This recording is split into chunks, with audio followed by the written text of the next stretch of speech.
Bonjour à tous et à toutes et bonjour aux festivaliers et festivalières du FIJLO, du Festival international des Jeux et loisirs des Caraïbes. Bonjour Monsieur Yves Serrali, notre invité d'honneur pour cette édition. Et au nom du comité et du FIJLO et au nom de la Fondation Tamanoun, nous sommes contents de vous recevoir pour un atelier sur les jeux et les jouets traditionnels de la Martinique, un atelier libre que vous aurez l'opportunité de nous présenter, de nous en parler et comme vous voulez, à votre convenance. Nous vous remercions d'être présents et pour cet atelier. Merci beaucoup. Bon, ben, je veux surtout rester dans une option un peu pédagogique pour parler de ça avec vous. Et donc, l'idée, c'est d'expliquer un petit peu la, la logique que nous utilisons, nous qui sommes dans la création de jeux. Il y a plusieurs formes de jeux, bien entendu, mais on est très intéressé par transmettre l'ingénierie du jeu, la pédagogie, c'est-à-dire les méthodologies pour sortir d'une idée pour parvenir à un produit fini, on pourrait dire. Donc, c'est ça qui nous intéresse. Donc, je peux partager l'écran? Oui, bien sûr, vous pouvez partager l'écran. Et si toutefois vous pouvez parler un peu plus fort, pas de Oui, problème. d'accord, je vais me rapprocher. OK, super. Est-ce qu'on voit l'écran? Oui, oui, on voit l'écran. Super. Parfait. Voilà. Voilà. Alors, donc, l'idée, c'était un peu comme je fais dans mes ateliers ici en Martinique, et lorsqu'on discute avec des créateurs de jeux, des personnes qui ont envie de faire des jeux, en précisant tout de suite que même si nous faisons des jeux distractifs, on va en parler à un autre atelier, mais on a un créneau très précis en ce qui nous concerne, c'est faire des jeux pour éduquer. Et faire des jeux, par exemple, éduquer aux questions de prévention, de santé, les risques majeurs, le développement, la protection de l'environnement, enfin, des choses comme ça. C'est très varié, bien entendu.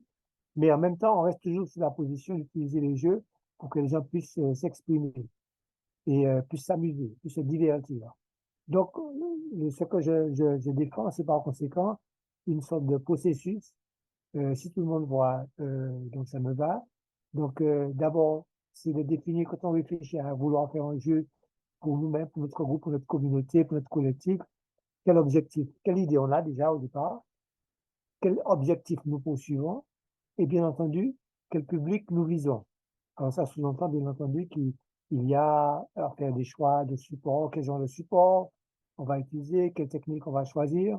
Ça sous-entend bien entendu que lorsque ça a été fait, on va avoir à procéder à ce que j'appelle une scénarisation, c'est-à-dire envisager du début à la fin comment nous pensons que le jeu peut se dérouler. Donc le déroulement, c'est la scénarisation comme si c'était un film. On pourrait parler du déroulement ou du déroulé.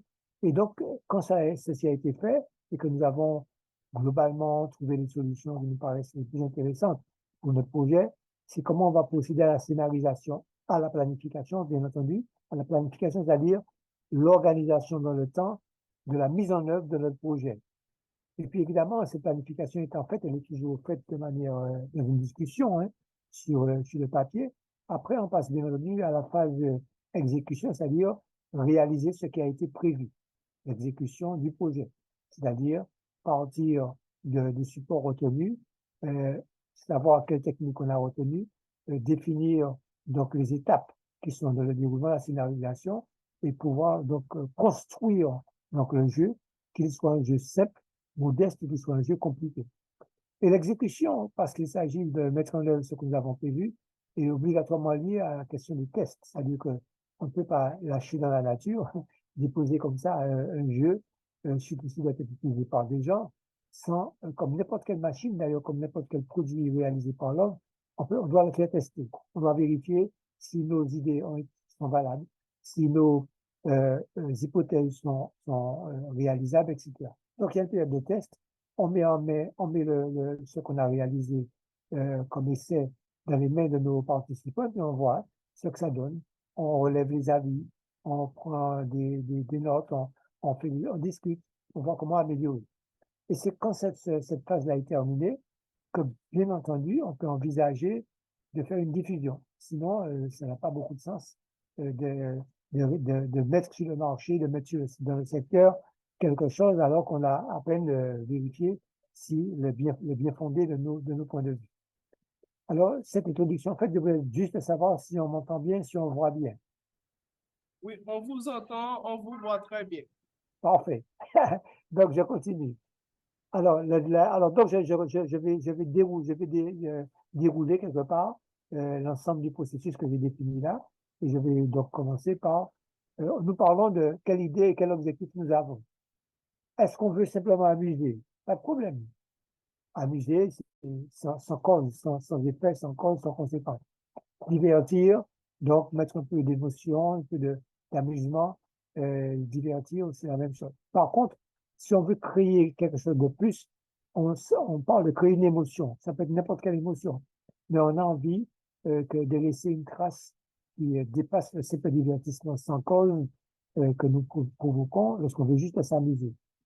On peut aussi vouloir favoriser l'esprit de compétition.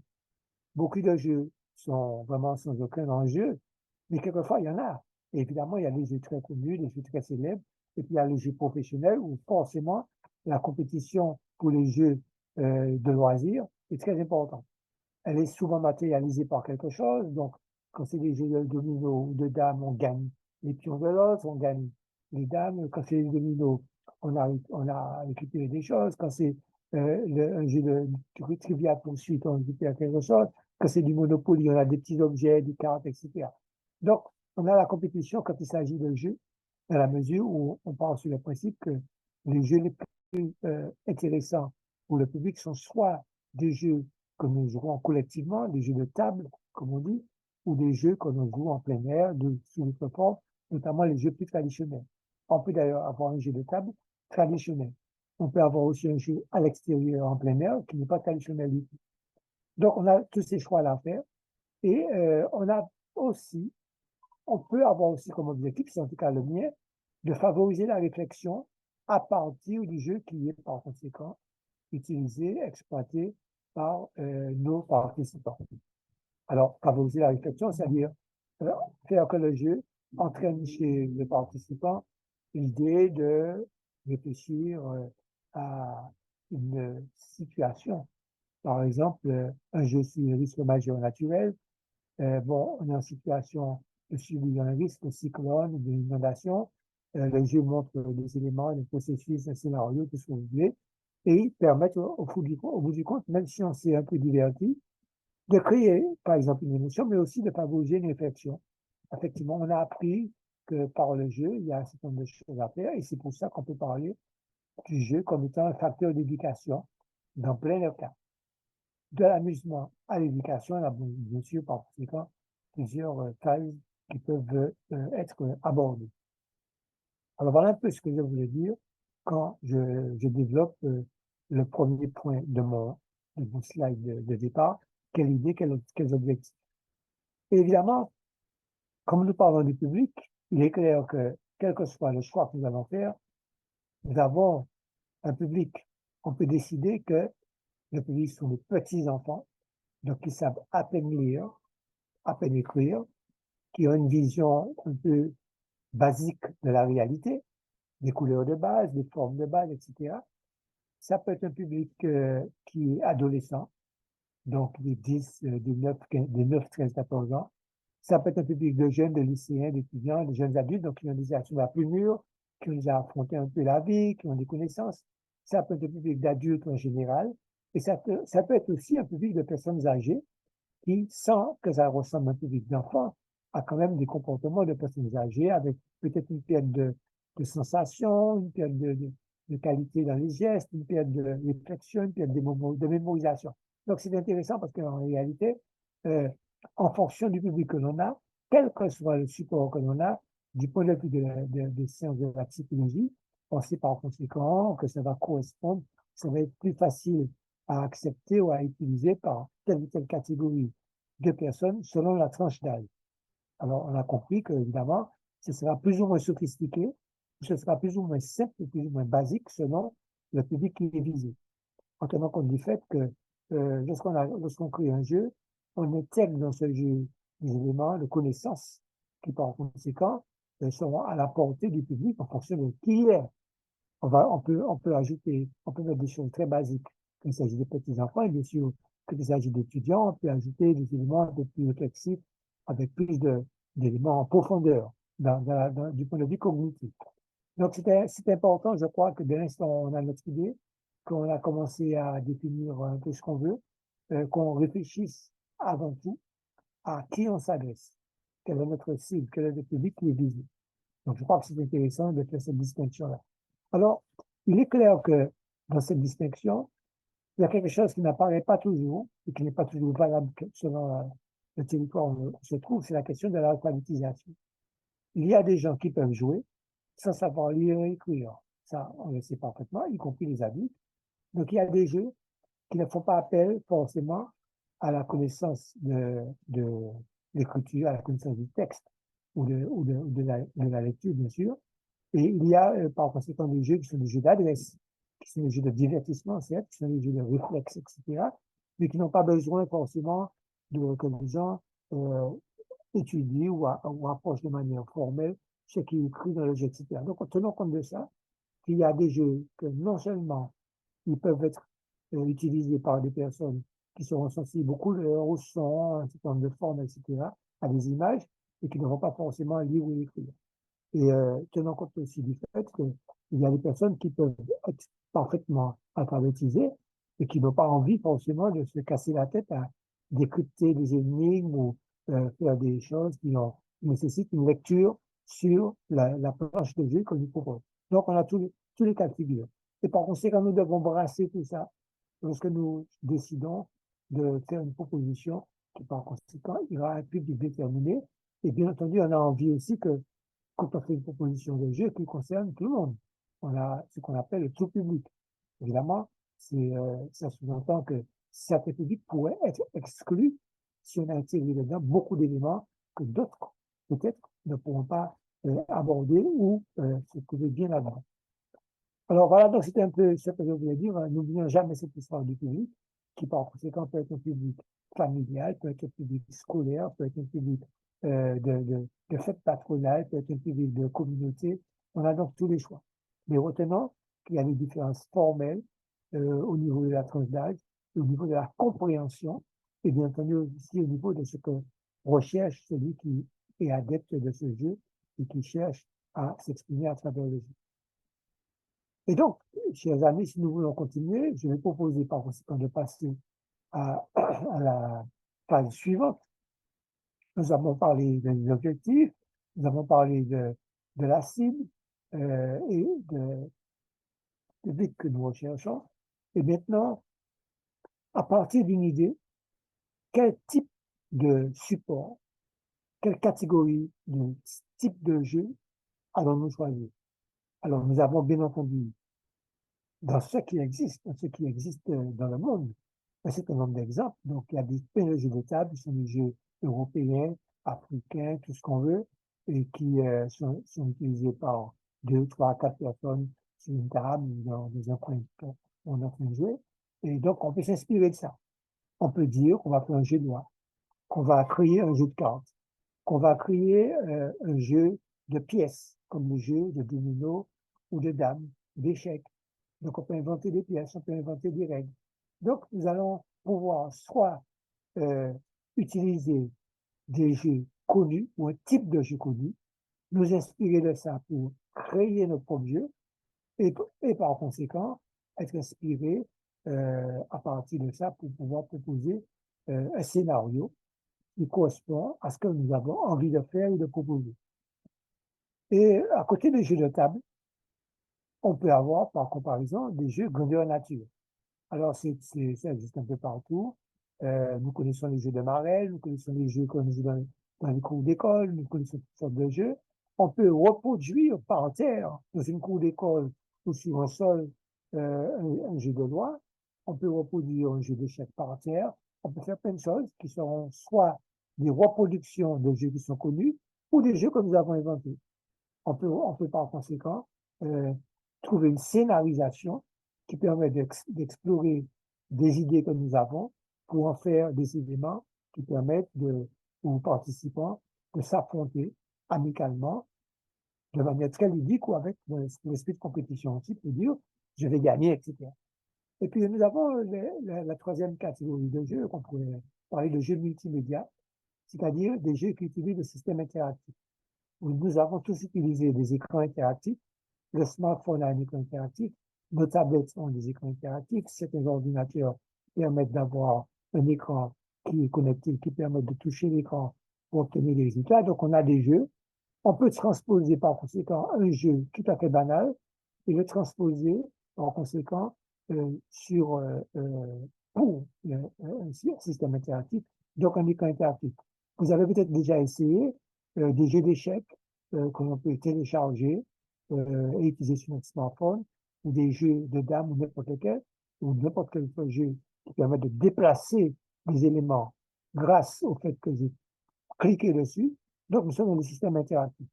Là, alors évidemment, il y en a qui existent, mais nous pouvons très bien, si nous avons des connaissances en informatique, ou si nous avons de notre équipe quelqu'un capable de créer l'application qui utilise notre scénario, on peut très bien avoir un jeu interactif qui est le résultat de notre idée. Puis bien entendu, il y a les jeux vidéo qui sont évidemment beaucoup plus évolués. Vous en avez plein dans le monde entier. Les jeux vidéo sont réalisés avec des applications spécialement réalisées pour créer le visuel, y compris un visuel sonorisé, un visuel avec des images fixes, avec des images animées. Donc, un jeu vidéo qui est aujourd'hui un élément extrêmement important du jeu, dans lequel on trouve bien sûr des choses très modernes. On trouve des jeux de guerre, on trouve des jeux de réflexion, des chasses de trésors, mais on trouve aussi des jeux qui sont basés sur la réalité traditionnelle. Il y en a, on trouve, on peut en trouver, on peut le faire soi-même si on n'a pas conséquent. Comme je l'ai dit précédemment, on a dans l'équipe quelqu'un qui est rompu à l'informatique et qui est capable de transmettre, de transposer nos idées en scénarisation vidéo qui va être une application.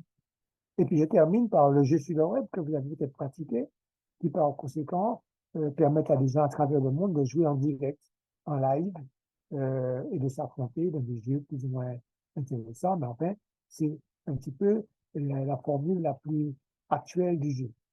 Et donc voilà un petit peu ce que je voulais rappeler quand j'explique que nous pouvons avoir un éventail de solutions en termes de support que nous allons choisir, de techniques pour un jeu dont nous avons l'idée, que nous destinons à un public et qui va porter des propositions que nous allons par conséquent permettre aux participants d'utiliser.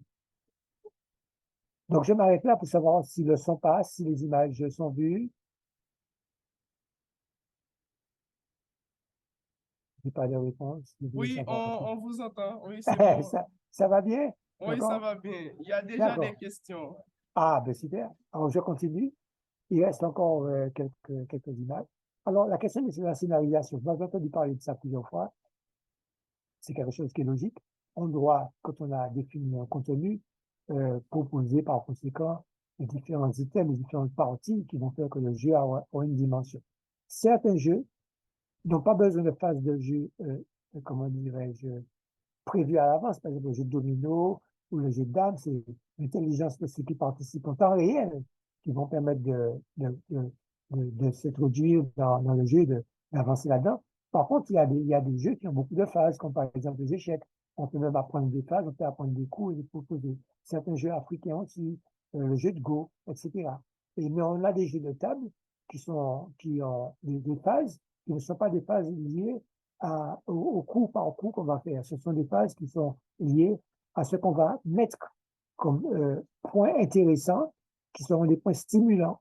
Par exemple, dans le jeu de loi, par exemple, il y a des points avec des cases bonus, il y a des cases malus. Il faut tomber sur la bonne case pour progresser, etc., pour gagner des cases. Et si on tombe sur une mauvaise case, on revient en arrière ou on sort du jeu. Enfin, donc, nous créons ça. C'est nous qui décidons que entre le 1 et le 5 et le 10 et le 15, je vais donner des exemples tout à l'heure, on a par conséquent certain nombre de solutions qui nous permettent donc d'arriver à intéresser nos participants sur un parcours qui va définir des avancées ou des reculs, ou des avancements ou des reculades. Et donc, la scénarisation, il faut que ça s'adapte au concept, au moyen technique choisi. Il est clair que faire un jeu de table qu'on va mettre sur du papier ou sur une planche et qu'on va jouer à 2 ou à 4 autour d'une table, c'est pas la même chose que l'écran interactif et que c'est pas la même chose non plus que le jeu vidéo. Bien entendu, vous avez tous compris que la différence entre les deux catégories, les jeux plutôt classiques ou traditionnels et les jeux plutôt modernes, multimédia interactifs, etc., c'est forcément l'informatique qui va permettre, grâce à la programmation, simple ou compliquée, de créer, en conséquence, cette stimulation qui sera le résultat d'un équilibre entre les éléments positifs et les éléments négatifs que je vais mettre dans mon sujet. Alors ça, c'est une réflexion très importante. Il ne faut pas faire l'économie de ça, il faut vraiment réfléchir pour savoir si ce qu'on fait, c'est intéressant, on fait plusieurs choix, etc. Et bien sûr, comme on va le voir plus tard, au niveau du test, ça va jouer beaucoup. Et donc, la scénarisation nous amène par conséquent à, parce qu'on a scénarisé, à déterminer un planning de travail. Donc, ça peut être quelqu'un qui est tout seul, avec son propre planning de travail.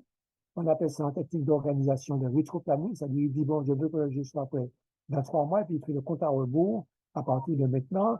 Chaque semaine, je vais faire ça, et tous les mois, etc. Le planning de travail peut être donc soit solitaire, ou il peut être un groupe. À ce moment-là, si c'est un groupe, il y a une répartition des tâches.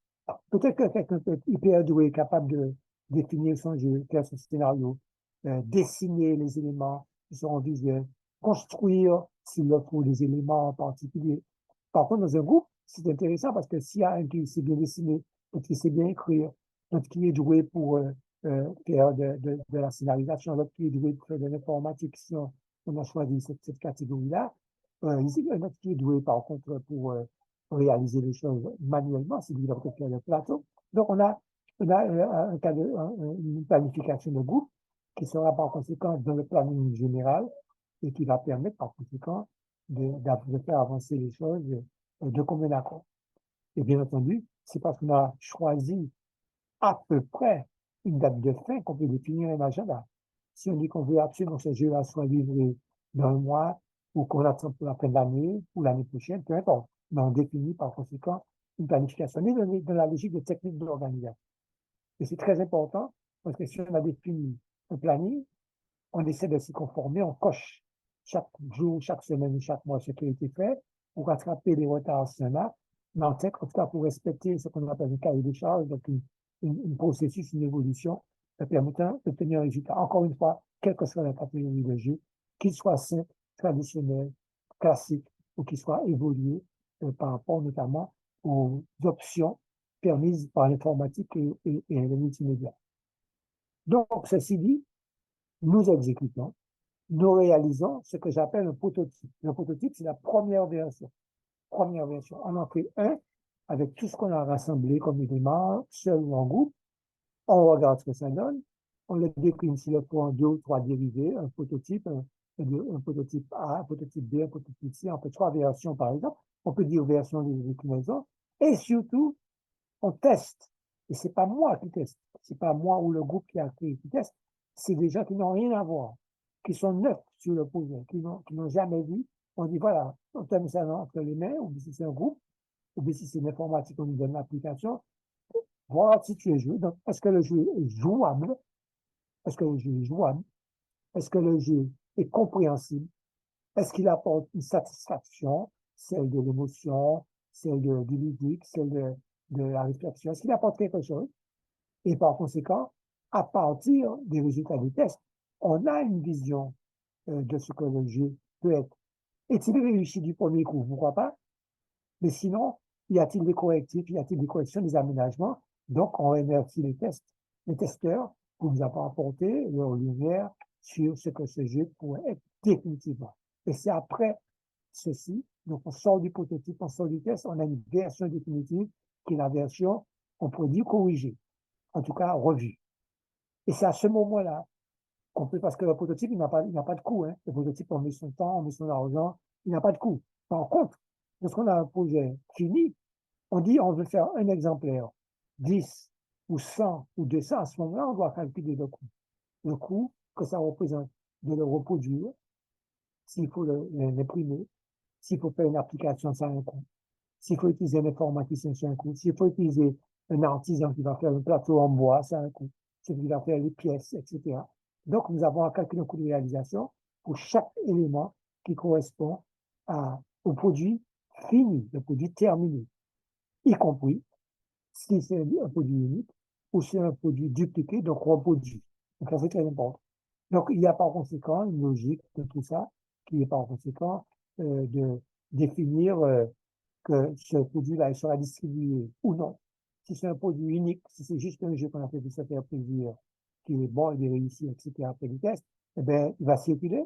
Bon, il n'y a pas de coût vraiment. Mais si c'est un produit qui est amené à aller vers l'extérieur, il va passer dans des librairies, il va être sur un stand proposé à la vente, il va être proposé sur Internet à la vente. Donc, on va définir selon l'objectif que nous avons de vie, selon le public et selon ce que nous avons fait, quel est le modèle économique. Est-ce qu'on a fait ça pour s'amuser? Ça n'a pas de coût. Est-ce qu'on a fait pour être rentabilisé? Donc, il faut au moins payer des frais. Est-ce qu'on a fait pour gagner de l'argent? Eh bien, il faut qu'ils soient reproduits et qui permettent à l'équipe qui a travaillé dessus, si c'est son intérêt, de gagner un peu d'argent là-dessus. Donc, on a tous les choix, du plus simple au plus complexe. Et donc, ça veut dire qu'on passe par un modèle économique que l'on a choisi. Alors voilà ce que je voulais dire. Et si vous revenez à la première diapo, vous avez vu quelles idées, les objectifs, quel public visons-nous, quelle cible, quels moyens techniques on va utiliser, le support, les solutions en classique, en traditionnel ou bien évoluer, moderniser, etc. Comment on va gérer la scénarisation du projet, comment on va le planifier, quel est le calendrier, comment on va le réaliser, comment on va le vérifier, les tests, et comment on va le diffuser, y compris si on a décidé d'en faire un modèle économique, donc une production financière. Voilà un peu ce que je voulais vous dire, chers amis. C'est la méthode que j'utilise et que je transmets au top possible. Voilà. Wow, c'est tellement riche et intéressant. Et c'est un atelier, et je dirais, c'est un atelier à la confluence de l'ingénierie, la Absolument. gestion et également de la conception des jeux ou des jouets d'une manière générale. Et je Voilà. pense que cet atelier servirait à tous ceux et celles qui aimeraient devenir créateurs ou créatrices de jeux. Et cet atelier m'a nourri au sens où, par sa simplicité, par sa richesse, par la complexité, l'agencement de chaque étape et menant à un but précis, à une finalité qui est la conception, la réalisation d'un jeu. Et il y a deux questions qui ont été soulevées et Oui. je les ai mis dans le chat. La première, c'est la création d'un jeu doit-il répondre à une finalité et doit-il Alors, répondre à un but? La oui, alors deuxième je réponds tout de question, suite. Oui, OK. vas-y, la deuxième, on écoute la La deuxième. deuxième question, quelle étape la plus difficile dans le cadre de la conception d'un jeu? D'accord. Alors, je réponds à la première. Euh, un jeu a toujours une finalité, mais serait-ce qu'une finalité simple? Par exemple, juste s'amuser, c'est une finalité. On dépose un jeu devant les gens, on dit amusez-vous, c'est une finalité. La finalité, c'est qu'on s'amuse, qu'on se divertisse. Et tout à l'heure, j'ai justement fait la distinction en disant que on a des objectifs qui sont variés. J'ai rappelé qu'il y avait des objectifs qui, par exemple, étaient des objectifs de pur divertissement, des objectifs de compétition et exciter le sens de la compétition, vouloir gagner. Et les objectifs, il y avait des objectifs, un jeu peut avoir un objectif beaucoup plus large, qui est, par exemple, de prétendre à éduquer, pas participer à l'éducation sous une forme ludique, y compris à donner à des gens qui participent l'intention de s'améliorer par rapport à ça. Donc, effectivement, je dirais que j'ai toujours une finalité, même si elle est simple, et elle peut par conséquent être beaucoup plus complexe. Alors, la deuxième question, l'étape la plus difficile de la conception, alors, je dirais de manière vraiment spontanée que c'est la scénarisation. C'est-à-dire, comment on envisage de dérouler le processus. Parce que l'idée, bon, on peut avoir une idée un peu vague. On peut même avoir tout de suite l'idée d'un support, quel genre de support on veut. Mais par contre, si c'est pas un jeu d'opposition comme Dame ou Go, etc., où on est en temps réel en train d'interagir, si on veut que le jeu se développe sur un temps par rapport bonus-malus, à des positifs, négatifs, etc. Oui, à mon avis, il existe forcément une scénarisation. Chercher quelle est la meilleure solution et on écrit ça. On peut l'écrire de manière simple, mais on l'écrit.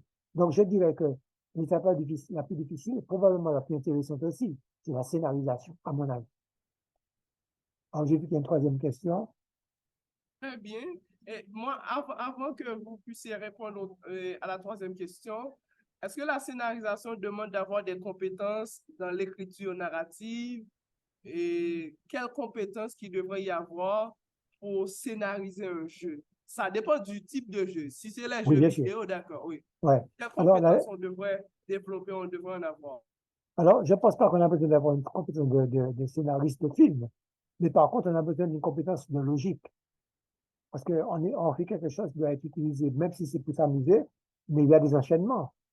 La logique, c'est des enchaînements. Il y a une manière basique. C'est pour ça que c'est intéressant de soumettre après en test ce qu'on a fait seul ou en groupe.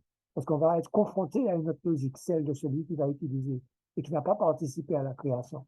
Donc, cette confrontation-là est intéressante et en réalité, il faut, je pense, avoir une vision claire. C'est pour ça que définir les objectifs, c'est important et ensuite savoir qu'est-ce qu'on veut faire de ce jeu. Automatiquement, ça entraîne une attitude en termes cognitifs, en termes de logique, en termes de réalisation.